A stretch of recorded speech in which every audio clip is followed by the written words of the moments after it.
ATP et contraction musculaire. Les muscles squelettiques sont ceux qui sont attachés aux os de notre squelette, par exemple les muscles des bras et les muscles des jambes. Exemple, le quadriceps dans la cuisse. Ces muscles squelettiques sont constitués de très grandes cellules qu'on appelle aussi des fibres musculaires. Ces cellules sont particulièrement longues, elles peuvent atteindre jusqu'à 30 cm de longueur. L'observation de ces cellules au microscope permet de repérer des myofibrilles à l'intérieur du cytoplasme des cellules musculaires avec un aspect strié caractéristique. On parle donc de muscles striés squelettiques et de cellules musculaires striées squelettiques. Cet aspect strié suivant la longueur de la myofibrille est dû à une répartition de filaments particuliers qu'on appelle des myofilaments et qui font partie du squelette de la cellule, interne donc à la cellule musculaire striée. Cette organisation est caractéristique de la cellule musculaire. Elle repose donc sur la combinaison de filaments épais qu'on appelle des filaments de myosine. La myosine est une protéine particulière qui se croisent plus ou moins avec des filaments fins qui sont des filaments d'une autre protéine, des filaments d'actine. Chacune des unités répétitives qu'on observe le long de la myofibrille s'appelle des sarcomères et un sarcomère est représenté ici. Il est délimité par deux stries qui sont constituées de molécules protéiques elles aussi, qu'on appelle des stries Z. Le cœur du sarcomère apparaît en microscopie plus sombre, c'est ce qu'on appelle la bande A. Dans l'état qui est dessiné ici, c'est un état relâché du sarcomère. La bande A correspond à une superposition de myosine en bleu et d'actine en rouge. Cette bande A ici est verticale. Il y a aussi sur les côtés ici des zones où il n'y a pas de superposition d'actine et de myosine, mais uniquement des filaments fins d'actine qui donnent en microscopie un aspect plus clair et qui correspond à ce qu'on appelle la bande ou le disque I. Une bande I est donc à cheval sur un sarcomère et son voisin, puisqu'ici à gauche et à droite, on a d'autres sarcomères, comme c'est représenté ici, à l'échelle de la myofibrille entière. À l'état relâché, la longueur d'un sarcomère est d'environ 2 micromètres. Ce sarcomère est capable de se contracter. Au cours de la contraction musculaire, on va observer un coulissage des myofilaments les uns par rapport aux autres et donc un rapprochement des deux stries Z qui délimitent un seul sarcomère. Vous remarquez ici que la longueur des filaments épais de myosine étant constante, c'est la longueur de la bande A, la longueur A ne varie pas. En revanche, donc, la longueur des disques I va diminuer au fur et à mesure que les myofilaments coulissent les uns par rapport aux autres. Et si les stries Z de chaque sarcomère les uns à la suite des autres se rapprochent les unes des autres, alors au total, on aura un myofilament plus court et un muscle qui va passer de l'état relâché, plutôt long, à l'état contracté, plutôt court. Alors on va voir en détail comment se passe cette contraction.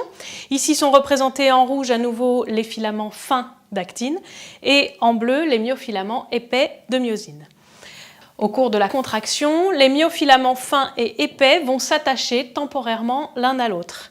Cet attachement qui va permettre le coulissage nécessite la présence d'ATP qui va être hydrolysé juste avant que les filaments bougent l'un par rapport à l'autre. Au départ, la molécule de myosine est liée par ce qu'on appelle les têtes de myosine à une molécule d'ATP.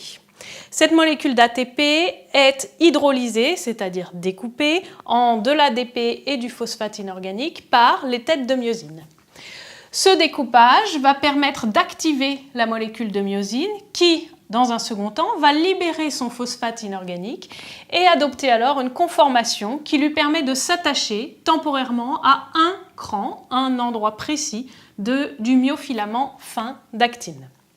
À ce moment-là, les deux myofilaments sont donc liés l'un à l'autre, cette liaison est temporaire, et par ailleurs, la myosine est toujours liée à de l'ADP. Cette liaison débouche sur un mouvement réel, c'est-à-dire un coulissage. Ici, dans le schéma, le myofilament fin va se déplacer légèrement vers la gauche et le myofilament épais vers la droite. En réalité, ce coulissage est rendu possible par la bascule de la tête de myosine qui change d'angle dans sa relation à l'actine. Elle passe d'un angle comme ceci à un angle comme ceci. Donc c'est un mouvement relatif, en réalité, c'est la myosine qui coulisse le long du myofilament fin. Par des mouvements successifs répétés identiques à celui-ci, on va avoir un raccourcissement progressif du sarcomère. Dans la dernière étape, la molécule d'ADP va être libérée, cela va déclencher le décrochage du myofilament fin et du myofilament épais, et de l'ATP viendra reprendre la place de l'ATP au sein de la molécule de myosine. Un nouveau cycle pourra à nouveau se produire, et à ce moment-là, la tête de myosine, dans le cycle suivant, viendra s'attacher un petit peu plus loin sur la molécule d'actine. De proche, en s'attachant successivement aux différentes zones de la molécule d'actine, la myosine va coulisser petit à petit et faire raccourcir le sarcomère dans sa longueur. La longueur L2 représentée ici est donc inférieure à la longueur L1. On voit que tout ce cycle nécessite donc une forte consommation d'ATP.